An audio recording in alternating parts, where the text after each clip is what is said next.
Hi everyone, welcome to the visual guide for the Dancing Plague. This is the first leveling trial made available by patch 5.0 in Final Fantasy XIV Shadowbringers. While this fight may seem daunting at first, resist the urge to rune away. It's as simple as breaking down each phase to its basic element. My name is MTQ and I'll be your trial guide. Bright Sabbath will deal high raid-wide damage. Healers be ready. Phantom Rune can take one of two forms, a large point-blank AoE attack or an even larger room-wide donut attack, with the only safe zone being inside Titania's hitbox. Move in or out as necessary. Divination Rune is a massive frontal cone that deals extremely high damage in the direction of the primary target. As such, it is extremely important for tanks to keep her facing away from the group to avoid death. Cooldown and heal through this damage as necessary. Mist Rune will cause 4 water puddles to eventually spawn around the center of the room. If there is no player standing in a puddle before the timer is up, a Spirit of Duad will spawn that will need to be destroyed. To avoid this entirely, make sure at least one player is in each puddle before the bubble timer is up. Once a puddle is formed, it'll grant fire resist up buffs on anyone in it.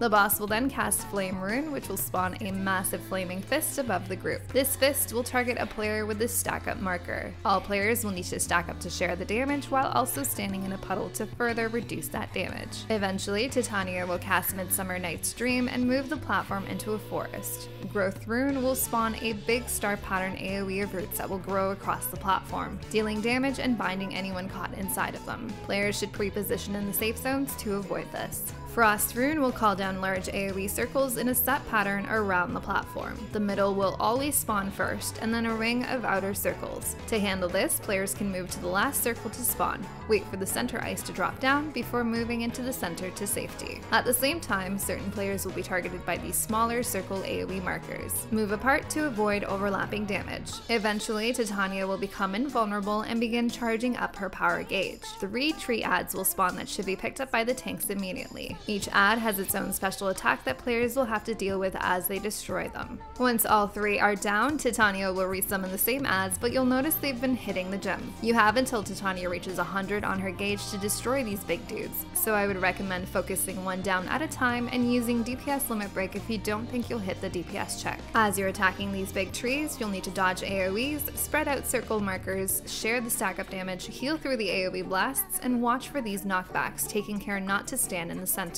Once all the ads are destroyed, cooldown, shield, and heal through the ultimate blast. From this point on, you'll notice the same mechanics repeating with more overlap. Remember to stand in the puddles as they spawn to avoid those extra ads, while also spreading for the AoE circle uplift damage. The Flame Rune will also coincide with Phantom Rune, so watch your step as you stack up for that attack.